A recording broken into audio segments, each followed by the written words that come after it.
আসসালামু আলাইকুম রহমতুল্লাহি ওয়া বারাকাতুহু।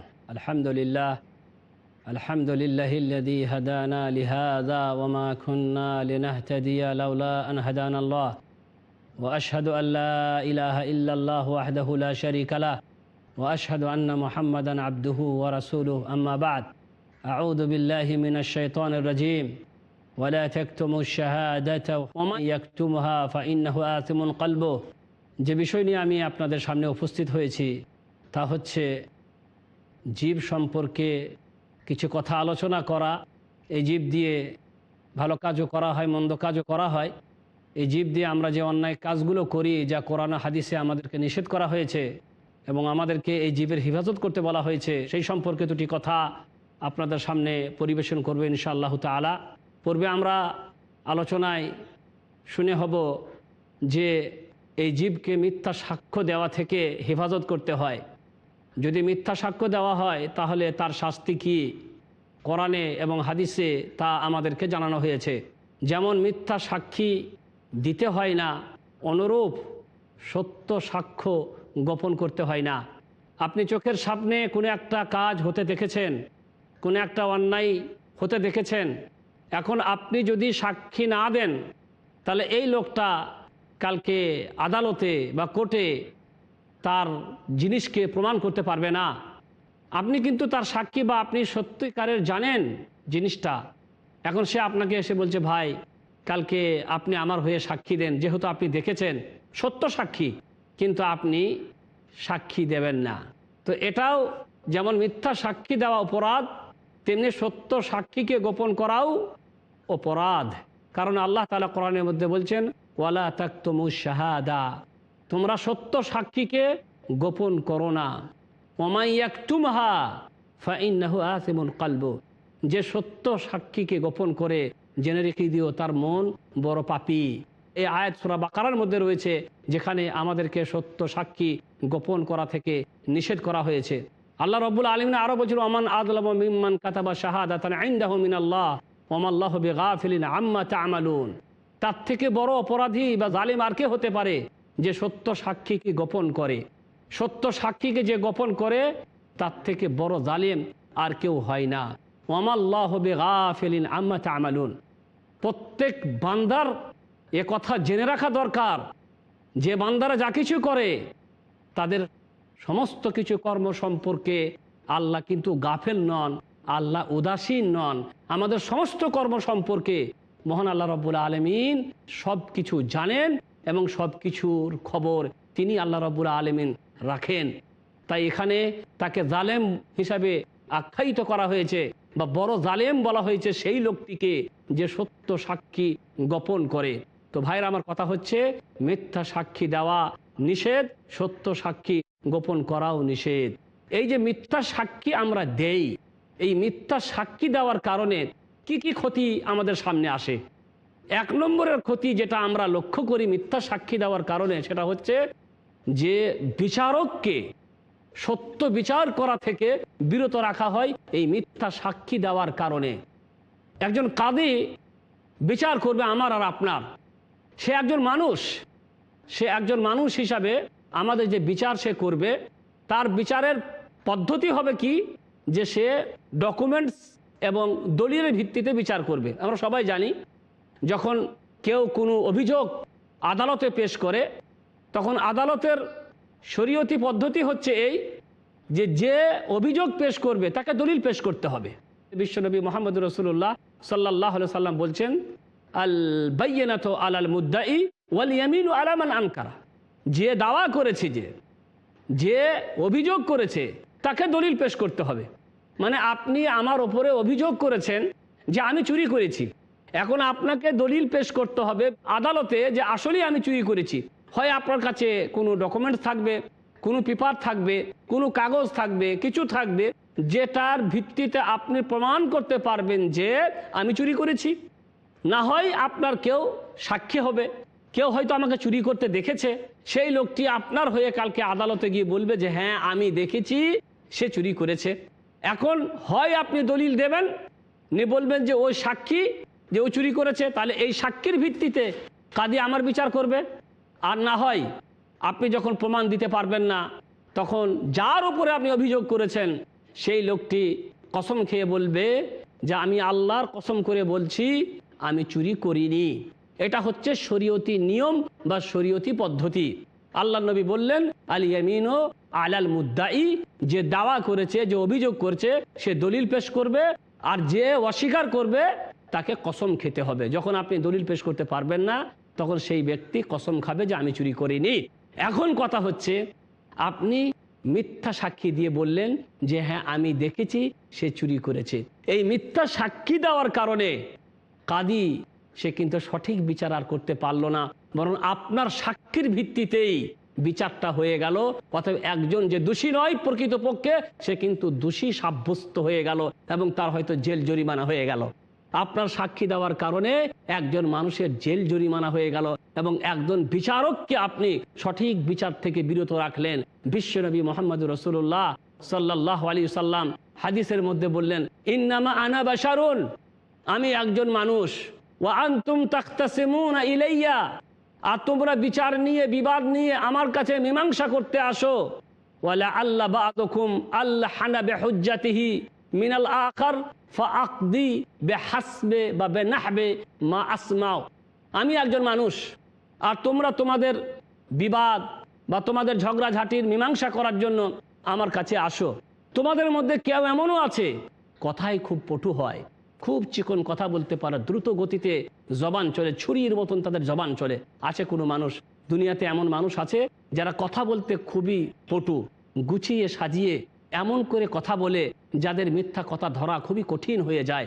এখন কাদির কাছে গিয়ে সে এমন চিকনভাবে মানে পটু কথা বলে যে কাদি তার কথার ওপরে ভিত্তি করে তখন বিচার করে দেয়। আল্লাহ নবী বলছেন আমি একজন মানুষ আর তোমাদের মধ্যে অনেকে আছে যে দলিল পেশ করার ব্যাপারে বড় পটু হয়, বড় চালাক ও চতুর হয় কথা বলার ব্যাপারে। তার এই চতুরতা এবং তার এই কথার ভিত্তিতে আমি তখন বিচার করে দিই, কারণ আমি একজন মানুষ।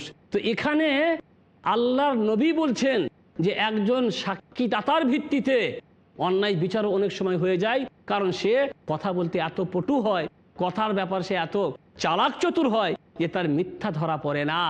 তাই প্রথম নম্বরে যে ক্ষতিটা আমরা লক্ষ্য করলাম মিথ্যা সাক্ষী দেওয়ার কারণে, সেটা হচ্ছে একজন কাদিকে সুবিচার করা থেকে বিরত রাখা হয়।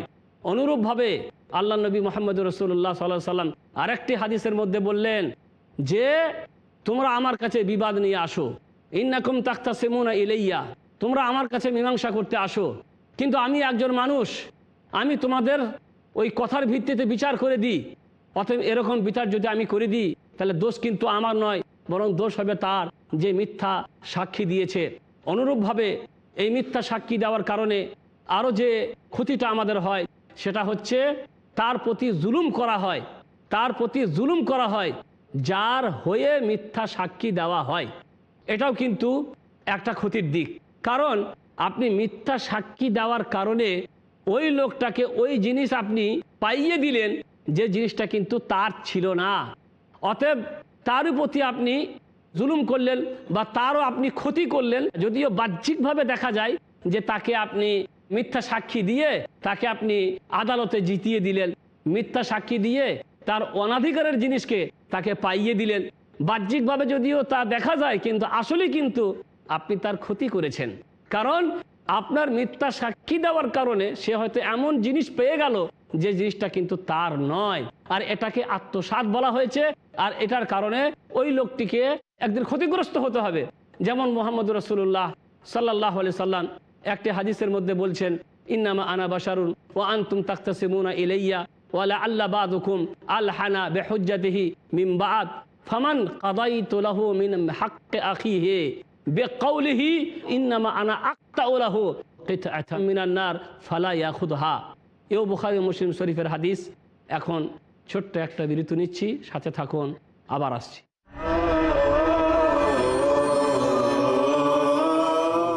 আসসালামু আলাইকুম ওয়া রাহমাতুল্লাহি ওয়া বারাকাতুহু। আমি মোহাম্মদ বদরুদ্দোজা নদভী, আপনারা দেখছেন পিস টিভি বাংলা।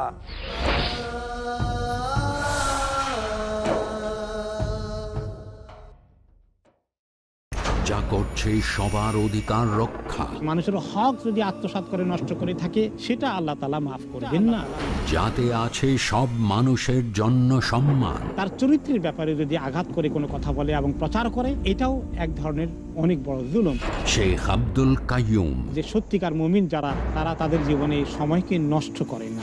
যা শেখায় প্রকৃত ভালো ব্যবহার। আমার দুনিয়াবি কাজ করবো, আমার দুনিয়াবি কিছু দায় দায়িত্ব আছে, সেগুলো পালন করবো। দিনই দায় দায়িত্ব কি আছে, এগুলো পালন করবো। যা অপছন্দ করে মানবতার উপরে অত্যাচার কি আছে জানতে হলে দেখুন ইসলামে অধিকারের আদেশ, প্রতি বুধবার রাত 8:30 বাংলাদেশে ও রাত 8টায় ভারতে। পিস টিভি বাংলায়।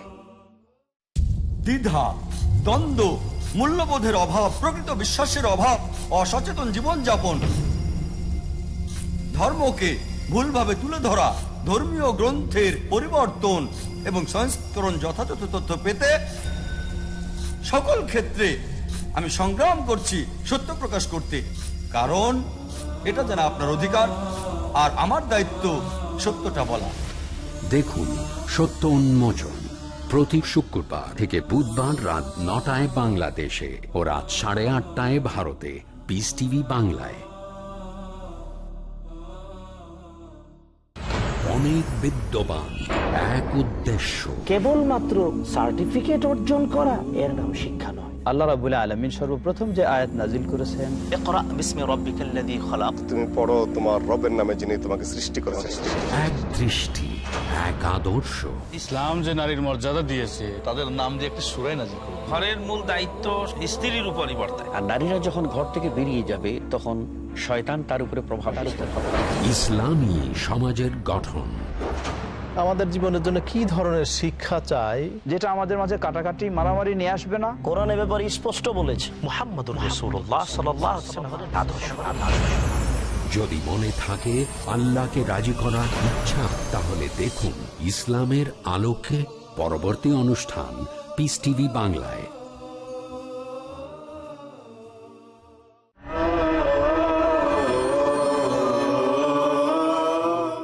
বলছিলাম যে এই মিথ্যা সাক্ষী দেওয়ার কারণে ওই লোকটিরও ক্ষতি হয় যার হয়ে সাক্ষী দেওয়া হয়।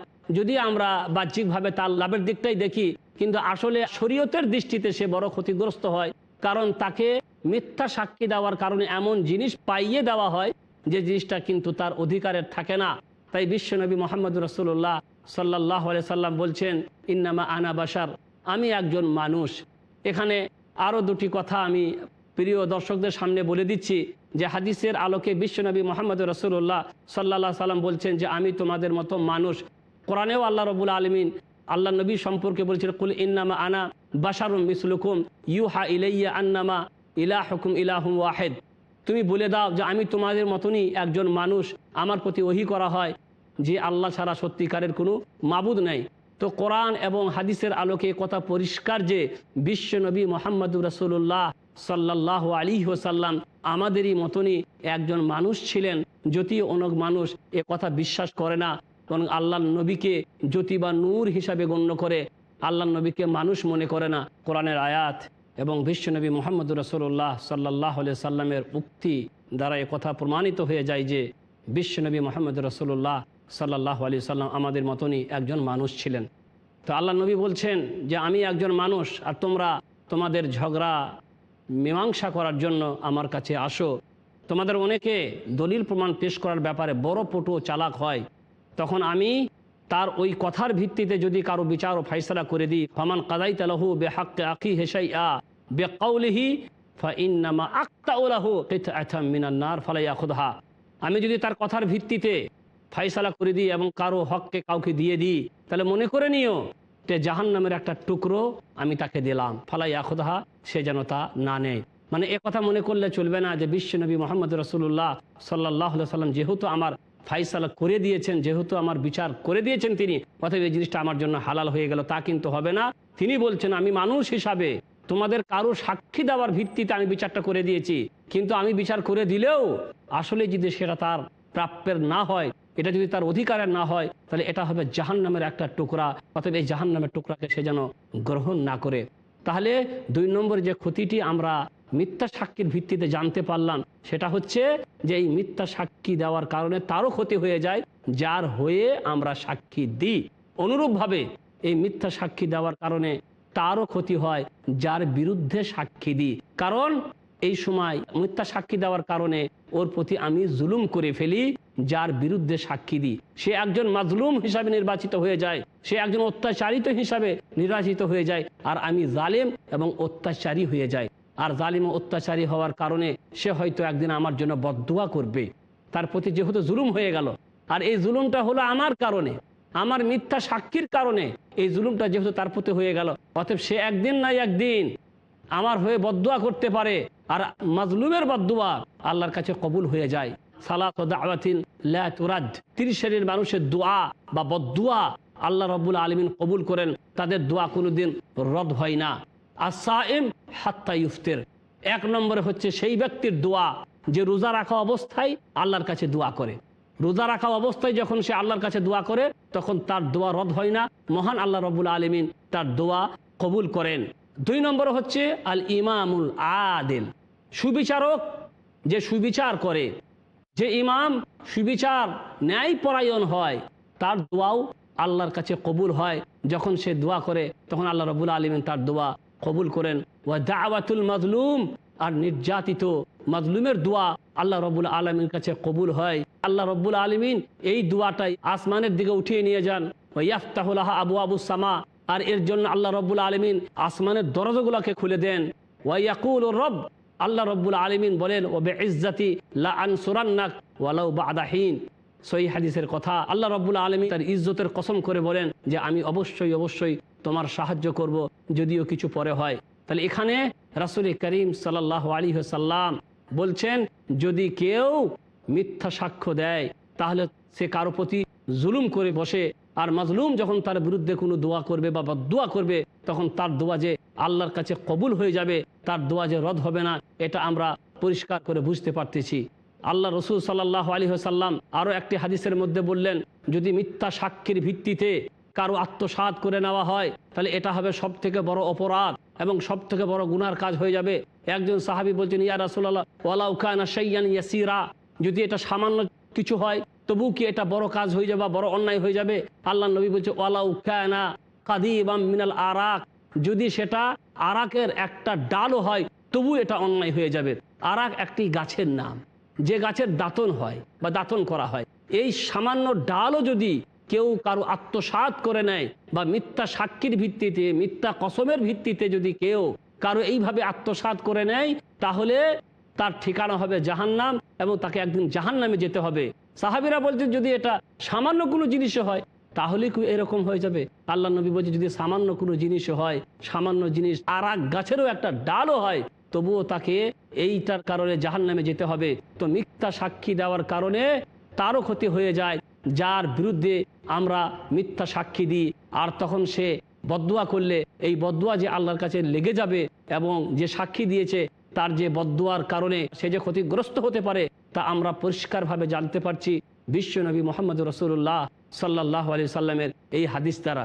অনুরূপভাবে মিথ্যা সাক্ষী দেওয়ার কারণে যে ক্ষতিটা সমাজের হয় সেটা হচ্ছে যে পাপীরা বা মুজরিমিনরা যারা অন্যায় করে তারা শাস্তি থেকে নিষ্কৃতি পেয়ে যায়, আর শাস্তি থেকে নিষ্কৃতি পেয়ে যাওয়ার কারণে সমাজে অন্যায়ের সম্প্রসারণ হয়, অন্যায় আরো বাড়ে, অন্যায় কমে না। আর এটা তো আমরা আমাদের সমাজে খুব ভালো করেই দেখতে পাচ্ছি। সঠিক বিচার না থাকার কারণে এবং যারা অন্যায় কাজে জড়িত লিপ্ত তাদের সঠিক বিচার বা শাস্তি না হওয়ার কারণে অন্যায়ের মাত্রা বেড়েই চলছে, কারণ তারা বুক ফুলিয়ে ঘুরছে, তারা অন্যায় করে যাচ্ছে আর মিথ্যা সাক্ষীর ভিত্তিতে তারা নিজেকে বাঁচিয়ে নিতে সক্ষম হচ্ছে। আদালত তাদের বিরুদ্ধে কিছু করতে পারছে না, কারণ আদালতের করার কিচ্ছু নাই, যেহেতু সাক্ষী সব মিথ্যা হয়ে দিচ্ছে অর্থাৎ তাদের কোনো শাস্তি হচ্ছে না। আর এই শাস্তি না হওয়ার কারণে আজকে আমাদের সমাজ একেবারে ছেয়ে গেছে চতুর্দিক থেকে অন্যায় আর অনাচারে। কারণ ব্যভিচারের শাস্তি নেই, মদপানের শাস্তি নেই, আরো রক্তপাতের শাস্তি নেই, চুরি ডাকাতির শাস্তি নেই, কারো কোনো শাস্তি নেই। অন্যায় কাজ করছে আর একজন সাক্ষী খাড়া করে নিয়ে কোর্টে হাজির করছে, আর এই ব্যক্তি কিছু দুনিয়ার পুঁজি দুনিয়ার কিছু টাকা পয়সার বিনিময়ে এই লোকটির হয়ে গিয়ে কাল ওর হয়ে গিয়ে মিথ্যা সাক্ষী দিয়ে ওই লোকটিকে বাঁচিয়ে নিচ্ছে। অথচ সে বুঝতে পারছে না এই লোকটি মিথ্যা সাক্ষীর ভিত্তিতে বেঁচে যাওয়ার কারণে যে আরো অন্যায় করবে, অন্যায়ের পথ যে তার জন্য আরো খুলে যাবে এবং সমাজে যে আরো অন্যায় অনাচার হবে এটা সে বুঝতে পারছে না। আজকে সমাজে কত রক্তপাত আমরা দেখতে পাচ্ছি, কিন্তু কোনো বিচার নেই। কোরআনে আইন যদি থাকতো আর সঠিক বিচার যদি থাকতো, হত্যার পরিবর্তে হত্যা, চুরি করলে হাত কাটা যাবে, ব্যভিচার করলে তাকে দণ্ড বা প্রহার করা হবে, বা তাকে পাথর ছুঁড়ে মারা হবে যদি সে বিবাহিত হয়। এই সমস্ত কোরআনী আইনগুলো যদি থাকতো তাহলে সঠিক বিচার হতো। আর সঠিক বিচার যদি হতো তাহলে সমাজে অন্যায় অনাচারের সম্প্রসারণ হতো না, এগুলি বাড়তো না, বরং আস্তে আস্তে করে এগুলি সমাজ থেকে দূর হয়ে যেত। আর একটা শান্তিদায়ক সমাজ কায়েম হয়ে যেত, যেখানে সুবিচার থাকতো, শান্তি থাকতো, মানুষ শান্তির শ্বাসে বসবাস করতে পারত। তো একজন সাক্ষীদাতা মিথ্যা সাক্ষী দেওয়ার কারণে পাপীরা কিন্তু সঠিক শাস্তি পাচ্ছে না, এবং তাদের প্রাপ্য যে শাস্তি হওয়া দরকার তা কিন্তু হচ্ছে না মিথ্যা সাক্ষী দেওয়ার কারণে। ওই জন্য যারা মিথ্যা সাক্ষী দেয় তারা সত্যিকারের বড় অপরাধী, সমাজের অপরাধী, এবং তারা শরীয়ত বিরোধী। এবং এই মিথ্যা সাক্ষী দেওয়ার কারণে কালকে কিয়ামতের মাঠে তাদেরকে যে কঠিন শাস্তির সম্মুখীন হতে হবে এ কথা কোরআন ও হাদিসের আলেকে আমরা সহজেই বুঝতে পেরেছি। অনুরূপভাবে এই মিথ্যা সাক্ষী দেওয়ার কারণে আল্লাহর ওপরে মিথ্যা আরোপ করা হয়, যা আল্লাহ তাআলা কোরআনের মধ্যে আমাদেরকে জানিয়েছেন বা বলে দিয়েছেন, ওয়ালা তাকুলু লিমা তাসিফু আলসিনাতুকুমুল কাযিব হাযা হালালুন ওয়া হাযা হারামুন লিতাফতারু আলাল্লাহিল কাযিবা ইন্নাল্লাযীনা ইফতারুনা আলাল্লাহিল কাযিবা লা ইফলিহুন। আল্লাহ তাআলা বলছেন যে তোমাদের জবান দ্বারা মিথ্যা কথা বলো বলেই তোমরা এমন চরিত্র অবলম্বন করো না, বা এমন কথা যেন বলে দিও না যে এটা হারাম আর এটা হালাল। মানে মিথ্যা বলার অভ্যাস, তাই যেটার মন সেটাকে হারাম বলে আর যেটা ইচ্ছা সেটাকে হালাল বলে। এদি তারা কি করতে চাই? লিতাফতারু আলাল্লাহিল কাযিব, এরকম ভাবে তোমরা আল্লাহর উপরে মিথ্যা আরোপ করতে চাও।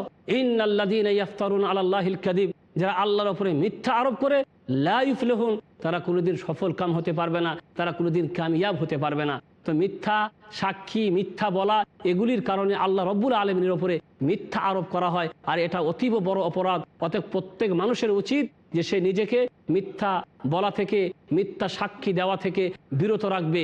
কারণ যদি আমরা এই জীবটাকে মিথ্যা সাক্ষী দেওয়া থেকে বিরত রাখতে পারি, যেমন কোরআন ও হাদিসে মুমিনদের গুণের কথা বলা হয়েছে যে মুমিনরা কোনোদিন মিথ্যা সাক্ষী দেবে না, আর সত্য সাক্ষীকে তারা গোপন করবে না, বরং সত্য সাক্ষী তারা দেবে, আর মিথ্যা সাক্ষী থেকে তারা নিজেকে বিরত রাখবে। যদি এরকম কাজগুলা আমরা করতে পারি তাহলে কালকে কিয়ামতের মাঠে এই জবান আমাদের বিপদের কারণ হবে না।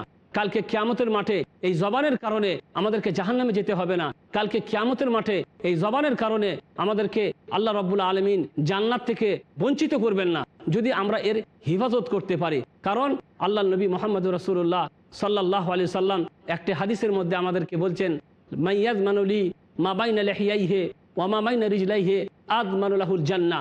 বুখারী ও মুসলিমের হাদিস।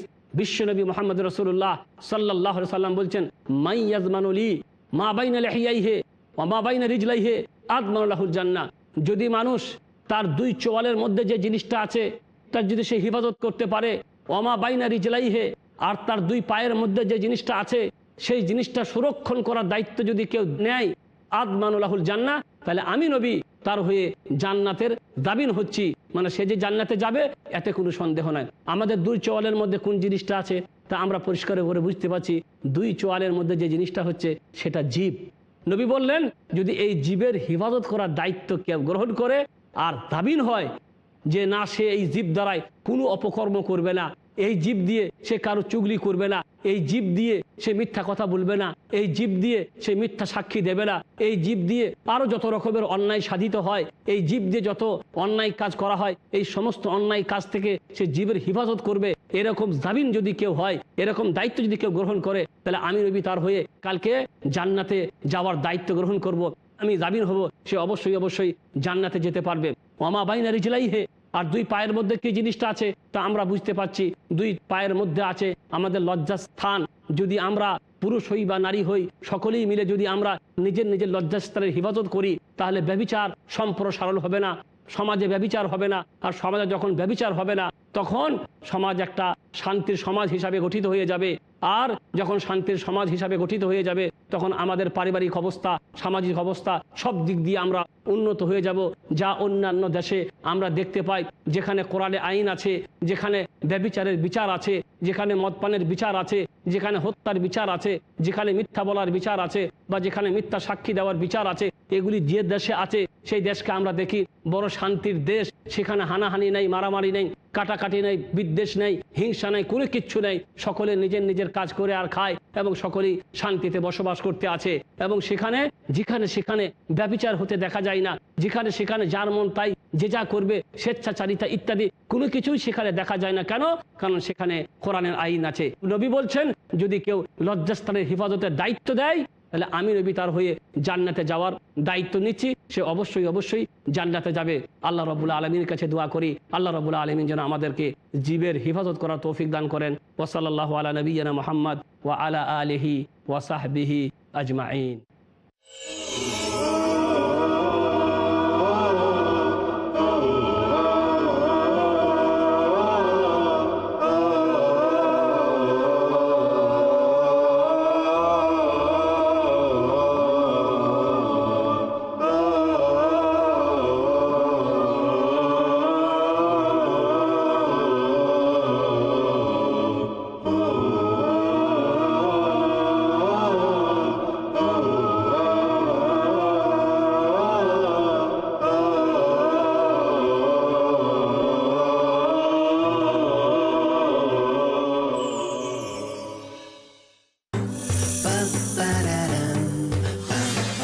Zain Bhika and Daud Wansby Ali. Hey kids, time is very precious. This life is a gift from Allah. Utilize this gift for here and hereafter. Enjoy this gift in the light of the Quran and Hadith. Enjoy Islam with us, Zain and Daud. দেখুন জাইন ও দাউদের সঙ্গে ইসলামকে উপভোগ প্রতি শনিবার রাত 7:30 বাংলাদেশে ও সন্ধ্যা 7টায় ভারতে। পিস টিভি বাংলায়। করে সম্মানের রক্ষা, দূর করে হতাশা, দেই তাকে অধিকার, মিটিয়ে দেই নিরাশা। আমি মোহাম্মদ বদরুদ্দোজা নদভী, আপনারা দেখছেন পিস টিভি বাংলা। ইসলাম নারীকে দিয়েছে কত উচ্চ স্থান, মান ও সম্মান, তা জানতে হলে দেখুন ইসলামে নারীর অধিকার। দেখুন ইসলামে নারীর মর্যাদা প্রতি সোমবার সন্ধ্যা 7টায় বাংলাদেশে ও সন্ধ্যা 6:30 ভারতে। পিস টিভি বাংলায়। বিশ্বজাহান পরিচালনার জন্যে সুন্দর একটি যদি বিধান না হয়, তাহলে তার ধ্বংস যে অনিবার্য। শেখ সাইফুদ্দিন বিলাল মাদানী। তাই আসুন সুন্নাহর আলোকে জীবন গড়ার জন্যে পিস টিভি বাংলায় আপনাদের জন্য নির্বাচিত কিতাব বুলুগুল মারাম মিন আদিল্লাতিল আহকাম এর মাধ্যমে দর্শে হাদিসের সুব্যবস্থা করা হয়েছে। আপনাদের সকলকে শোনার এবং জানার জন্যে সাদর আমন্ত্রণ জানাচ্ছি। দেখুন বুলুগুল মারামের দর্শে হাদিস শুধুমাত্র পিস টিভি বাংলায়। দেখুন বুলুগুল মারাম প্রতি রবিবার, মঙ্গলবার ও বৃহস্পতিবার রাত 11:30টায় বাংলাদেশে ও রাত 11টায় ভারতে। পিস টিভি বাংলায়।